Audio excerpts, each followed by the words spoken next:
Ipinagbabawal ng LGU ang paglilibing sa Taberna Municipal Cemetery dahil sa rehabilitasyon na gagawin sa lugar.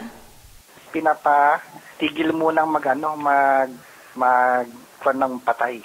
Kasi marami na masyado. Kasi po parang gire-renovate nila. May part na bawal, may part naman na pwede. Parang rehabilitation. Sa pag-iikot ng LUTV News Team ay wala pa kaming nakitang naglilinis. Makikita natin dito na hindi pa nalilinisan at napakarumi pang tingnan ang Municipal at Catholic Cemetery dito sa Taberna, Bawang, La Union. October asar ti kaduna. Kadagito ya kaon pa ya.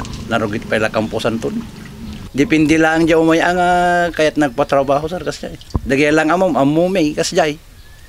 Nga matayan kaya da ipapinis ti trabaho da kasjay. Ay panchon ti minatay da. Daytoy ko asar ti ko datoy nakapaskil kami nga dayta ni sir. Municipal lang sir. Daytoy ayan tayo tatta bagi ti Roman Catholic. Tanabingay datoy kampusan taw. Municipal kan Roman Catholic. Ang ilan naman ay inaayos ang puntod o pinapaganda at ang iba naman ay inililipat ang mga buto o isinasama sa kanilang kaanak na yumao upang mas madali ang pagdalaw sa kanilang mahal sa buhay. Gabgaburan di yan ay inyalis pingatulog nga inalami di ay bangir.